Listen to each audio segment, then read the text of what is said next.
Estás escuchando La Tarde con Cristina, Cadena COPE.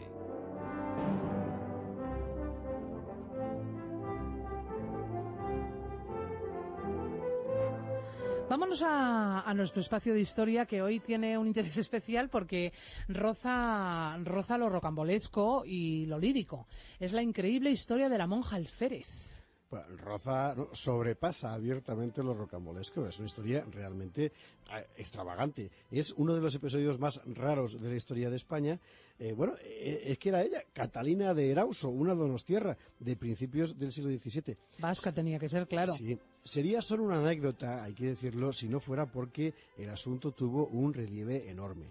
Fíjate, Catalina se fuga de un convento, se hace pasar por un hombre y después de guerrear heroicamente en la conquista de América, se mete en líos y un lance delictivo hace que se descubra que es una mujer.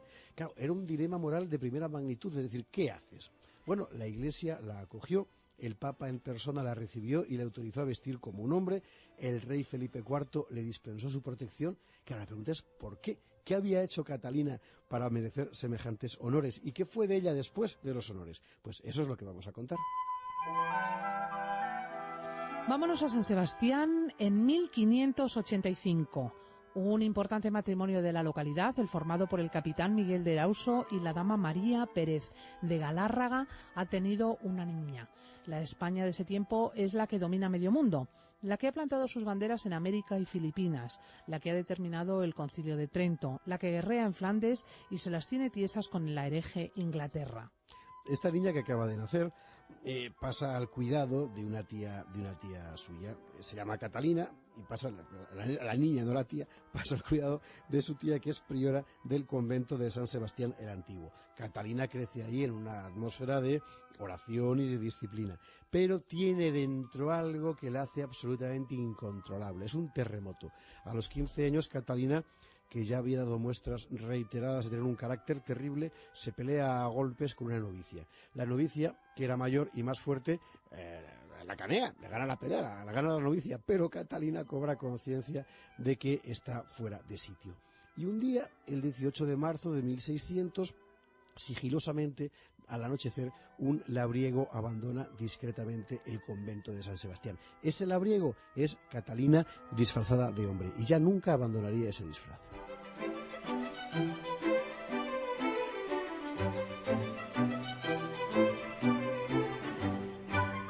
La vida de Catalina desaparece. Ahora se llama Antonio de Erauso y usará también otros nombres: Pedro de Oribe, Francisco de Loyola, Alonso Díaz, Ramírez de Guzmán. La anatomía, hay que decirlo, de Catalina jugaba bastante a favor de la transformación. Era una chica grande, corpulenta, muy fuerte, feucha, sin apenas pecho, también de maneras muy masculinas, ¿no? Claro, nadie podía sospechar, ataviada de labriego, que hubiera una mujer ahí dentro de ese mozalbete desmañado. Se gana la vida como puede, da tumbos de pueblo en pueblo, pasa temporadas viviendo en bosques y alimentándose de hierbas. Y bueno, un día concibe un sueño, el mismo que obnubilaba por entonces a miles de españoles, que son las Indias. Se embarca en Sanlúcar de Barrameda como grumete y elige uno de aquellos grandes navíos que iban a Indias a traer plata a España. Y hay algo más. Ha elegido un barco, y ella lo sabe, que es propiedad de un tío suyo, Esteban Eguiño, que el patrón, Esteban, nunca va a saber quién es ese grumete que ha contratado, pero ella, Catalina, sí sabe quién es el dueño. Y bueno, y en ese barco llega Catalina a América en 1603.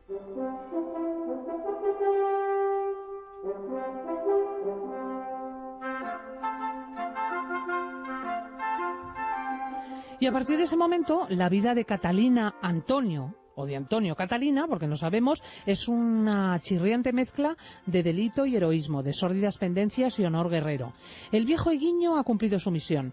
Ha llenado de plata la panza del buque y se dispone a volver a España, pero Catalina no quiere volver.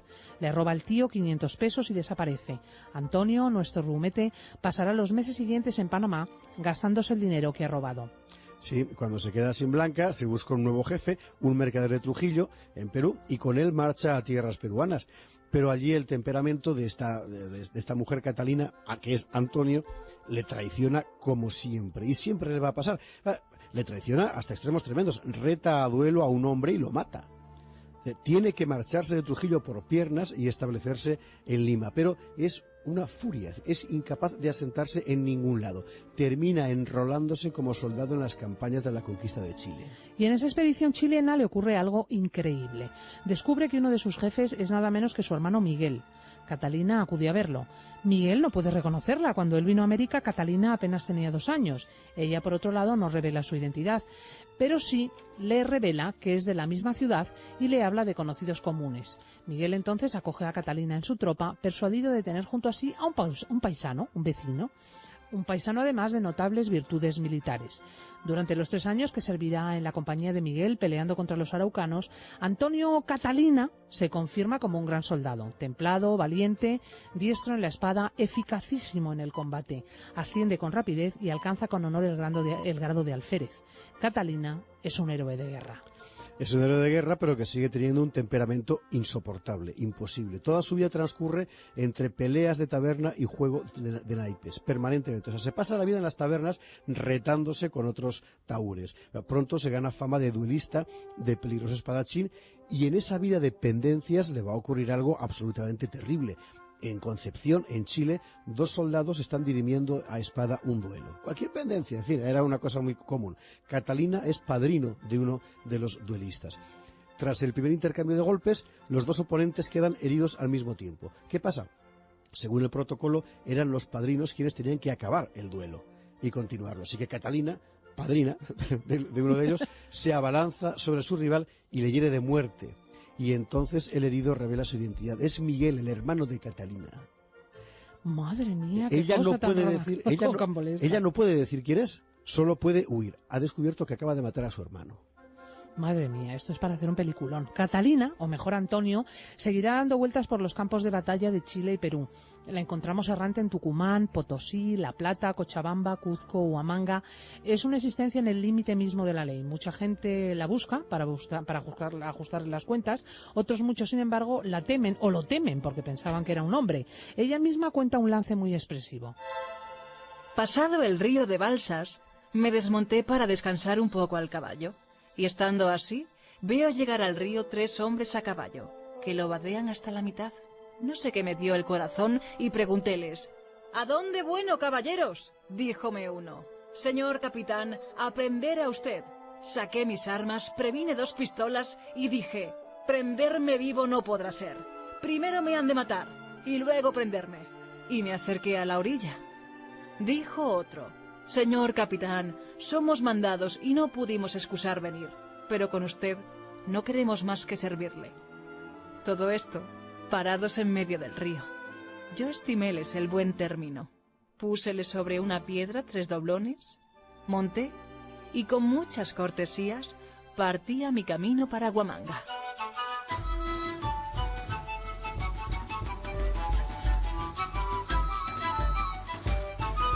Una pieza importante, aquí la señora.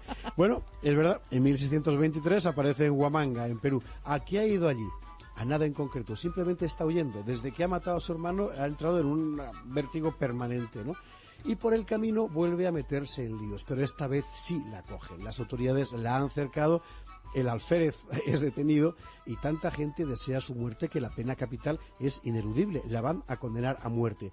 Pero entonces Catalina pide clemencia al obispo. Don Agustín de Carvajal se llamaba el obispo de Huamanga y le cuenta la verdad. No la pueden ajusticiar. No la pueden ajusticiar porque es una mujer. Ella misma lo cuenta así. A la mañana, como a las 10, su ilustrísima me hizo llevar a su presencia y me preguntó quién era y de dónde, hijo de quién y todo el curso de mi vida. Y descúbrome y dígole: Señor, la verdad es esta, que soy mujer, que nací en tal parte, hija de fulano y zutana, que me entraron de tal edad en tal convento, con fulana mi tía, que allí me crié, que tomé el hábito y tuve noviciado, que estando para profesar por tal ocasión me salí, que me fui a tal parte, me desnudé, me vestí, me corté el cabello, partí allí y acullá, me embarqué, aporté, trajiné, maté, herí, maleé, correteé, hasta venir a parar en lo presente y a los pies de su señoría ilustrísima. El santo señor, entre tanto que esta relación duró, que fue hasta la 1, se estuvo suspenso, sin hablar ni pestañear, escuchándome, y después que acabé, se quedó también sin hablar, llorando a lágrima viva. Después me envió a descansar y a comer.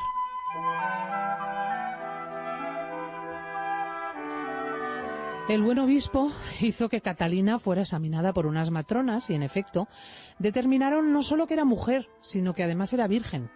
Y el clérigo decidió instalarla en el convento de Santa Clara de Huamanga con el hábito correspondiente, de modo que volvía a ser monja. Su caso fue inmediatamente conocido en todo el imperio. Muerto aquel obispo, protector de Catalina, el arzobispo de Lima resolvió llevarla a la capital peruana siempre con hábito. Pero Catalina no había llegado a profesar, a contraer votos, de modo que su situación era irregular. Al cabo, llega de España la orden de que abandone el convento y vuelva a la península. Quien interesa ahora no es la monja fugitiva, sino el heroico alférez de la guerra contra los araucanos.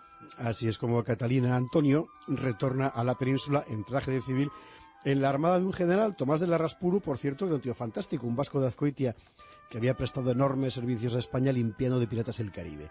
Estamos en 1624 y te puedes imaginar lo que le pasó a Catalina en el viaje. Se metió en un lío de naipes, el lío se resolvió a cuchillo y la monja alférez dejó malherido a su oponente. Era incorregible. Genio y figura. La situación de Catalina era legalmente ambigua. Tenía deudas con la justicia, pero como mujer no podía aplicársele la misma pena que a un varón. Su condición femenina la beneficiaba. Al mismo tiempo era un héroe que había prestado grandes servicios y la corona debía retribuirlos. El rey de España, Felipe IV, concedió a Catalina una pensión de 800 escudos de renta y le confirmó el empleo de alférez.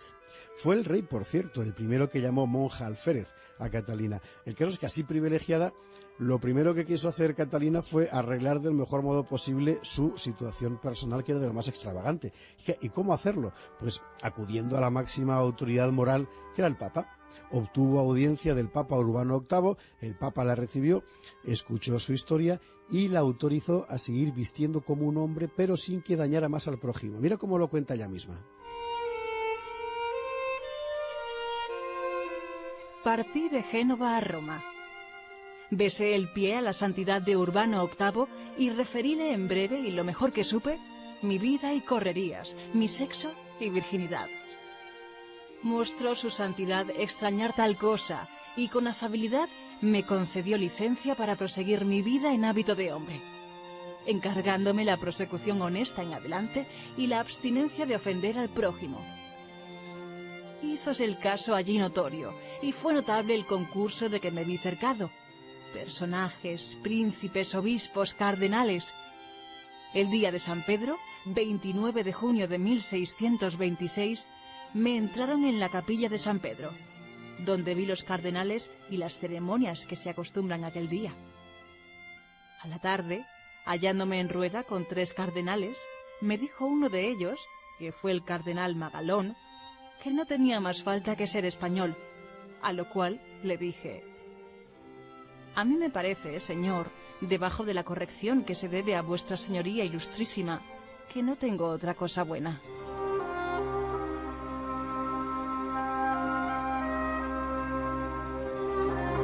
Así era ella, tenía problemas con el ser mujer, pero no con el ser española. Efectivamente. Así es. Bueno, el caso es que es verdad que las jornadas italianas de Catalina fueron de fama y de agasajo hasta que un día, como siempre y en todas partes, se cansó. Se fue a Nápoles, embarcó y a partir de aquí su vida se va desvaneciendo. Sabemos que escribió sus memorias, que hoy están en el Archivo de Indias, el Memorial de los Méritos y Servicios del Alférez Erauso, se llama, de la Alférez.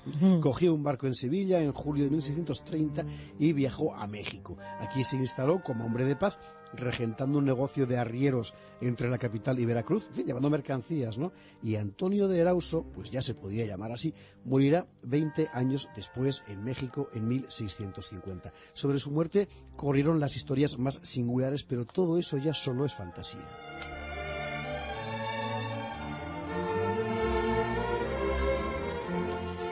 Evidentemente estamos hablando de una persona que vivió una circunstancia límite. Catalina de Erauso era un personaje complicadísimo que ha suscitado numerosas recreaciones literarias y cinematográficas y también estudios psicológicos.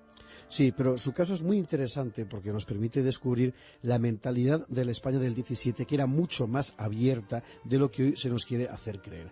Porque ante un caso de anormalidad evidente, el juicio moral fue tan flexible como nítido, como claro. Es decir, si aquella mujer no podía ser mujer, que viviera como un hombre, pero observando una conducta honesta. Si aquel soldado merecía recompensa, que la disfrutara aunque fuera una mujer, no por eso iba a dejar de recibirla. Si aquel delincuente, porque estaba condenado, había obtenido el perdón real y el perdón papal, sus delitos quedaban enjugados, pero con la condición de no reincidir. Pues ya lo ven, lejos del rigor moral que se atribuye a la España barroca, el caso de Catalina de Erauso nos habla de un mundo que no ignoraba los extraños matices que a veces tiene la vida. Así es. José Javier Esparza, ha sido estupenda la historia de la monja alférez. Vamos a seguir con el programa.